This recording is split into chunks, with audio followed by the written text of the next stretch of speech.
Hello friends.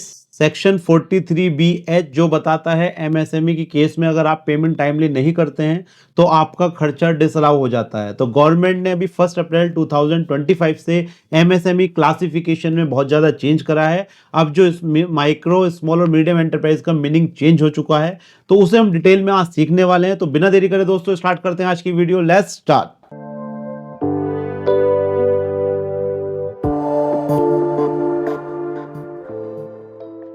तो आइए चलते हैं। सबसे पहले मैं आपको डिटेल में समझा देता हूं कि पहले क्या क्राइटेरिया था, अब क्या क्राइटेरिया और उसका क्या इंपैक्ट होगा, पेमेंट रूल क्या है, वो सब चीजें हम डिटेल में वन बाय वन समझेंगे। तो वीडियो को लास्ट तक जरूर देखिए।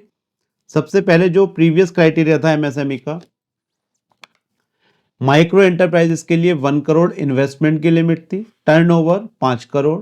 स्मॉल एंटरप्राइज की अगर बात करते हैं तो इन्वेस्टमेंट की लिमिट थी 10 करोड़ और टर्नओवर की 50 करोड़। मीडियम एंटरप्राइजेस की बात करते हैं तो 50 करोड़ और टर्नओवर की 250 crore. Section 43BH medium enterprise पर पहले भी नहीं लगता था और अब भी नहीं लगता है। तो ये वाला जो क्राइटेरिया हमने पढ़ा है ये था प्रीवियस क्राइटेरिया।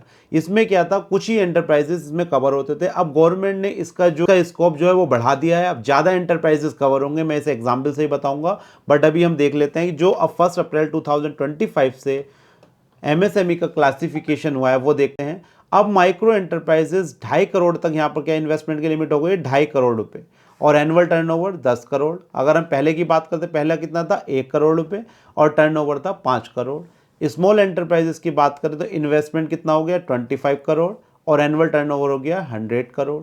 और मीडियम एंटरप्राइज की बात करते हैं तो इन्वेस्टमेंट हो गया 125 करोड़ और एनुअल टर्नओवर 500 करोड़। तो देखिए काफ़ी ज़्यादा चेंज हुआ है। अब इसका एग्जाम्पल मैं आपको बता देता हूँ। फॉर एग्जाम्पल अगर मैं बात करूं, किसी का इन्वेस्टमेंट जो है प्लांट एंड मशीनरी में 20 करोड़ रुपए है, टर्नओवर 90 करोड़ रुपए है। Investment 20 crore, turnover 90 crore. अगर हम प्रीवियस वाला क्राइटेरिया हम देखते हैं तो यहाँ पर इन्वेस्टमेंट ये चला गया मीडियम एंटरप्राइज में। मीडियम एंटरप्राइज पर सेक्शन 43BH लगता ही नहीं था। बट अगर अब मैं प्रेजेंट सिनेरियो की बात करता हूँ तो ये आपका स्मॉल एंटरप्राइज में आ जाएगा, क्योंकि इन्वेस्टमेंट कितना है 20 करोड़ तक और टर्नओवर कितना है 90 crore. It means section 43BH आपका एप्लीकेबल होगा। तो इसका क्या मतलब मीनिंग हुआ कि हमारा जो स्कोप है, जो पेमेंट का रूल है, उसका स्कोप बढ़ चुका है और अब हमें ज़्यादा केयरफुलनेस दिखानी पड़ेगी अपने बिजनेस के लिए, सो दैट कि हमारा एक्सपेंस अलाउ ना हो जाए। काफ़ी लोग सोच रहे हो सेक्शन 43BH क्या होता है, तो उसे भी मैं एक बार डिफाइन कर देता हूँ सो दैट आप इसे लिंक कर सकें। देखिए सेक्शन 43BH बताता है पेमेंट की लिमिट के लिए, टाइम लिमिट्स। तो इसमें 2 टाइम लिमिट्स बताई गई हैं। अगर आपका एग्रीमेंट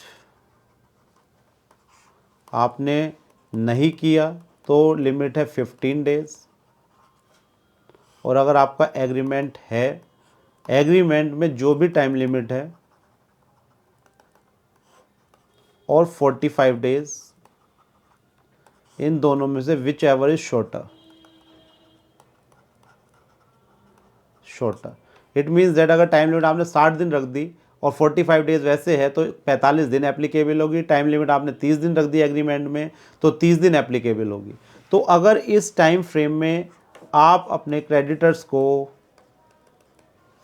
पेमेंट नहीं करते हैं तो आपका जो ये परचेज है, परचेज का एक्सपेंस अलाउ नहीं होगा और ये आपकी इनकम में ऐड हो जाएगा।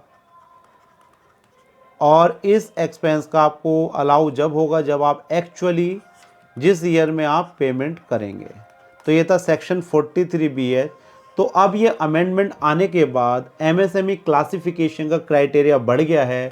जो मीनिंग था माइक्रो का, स्मॉल का, वो बढ़ गया है इसका स्कोप। तो अब आपके ज़्यादा एंटरप्राइज जो आप क्रेडिटर्स होंगे वो हो सकता है माइक्रो स्मॉल में ज़्यादा कवर कर रहे हो, क्योंकि पहले क्राइटेरिया कम था। और मीडियम एंटरप्राइज के ऊपर ये एप्लीकेबल नहीं होगा। तो आपको ये चीज़ चेक करनी पड़ेगी और क्रेडिटर से एक डिक्लेरेशन भी आप ले सकते हैं कि आप एमएसएमई में माइक्रो और स्मॉल में कवर हैं या नहीं हैं। अगर कवर हैं तो आपको पेमेंट की जो गाइडलाइंस हैं उन्हें फॉलो करना है। अगर एग्रीमेंट नहीं है तो 15 डेज़ के अंदर कोशिश करें पेमेंट करें, और एग्रीमेंट है तो एग्रीमेंट और 45 days which ever is shorter, उस टाइम लिमिट को आप फॉलो करें। अगर आप वो सारी टाइम लिमिट फॉलो कर रहे हैं फ्रॉम 1 अप्रैल 2025 तो आपको कोई भी प्रॉब्लम नहीं आएगी, कोई भी आपका डिसअलाउ नहीं होगा। तो ये गवर्नमेंट ने बहुत ही अच्छी अमेंडमेंट करी है। गवर्नमेंट का बेसिकली क्राइटेरिया है कि जो भी बिजनेस एमएसएमई में आ रहे हैं उनका टाइमली अगर पेमेंट होता रहे तो वो फेलियर नहीं होने के, उनकी गोइंग कंसर्न अफेक्ट नहीं होने की।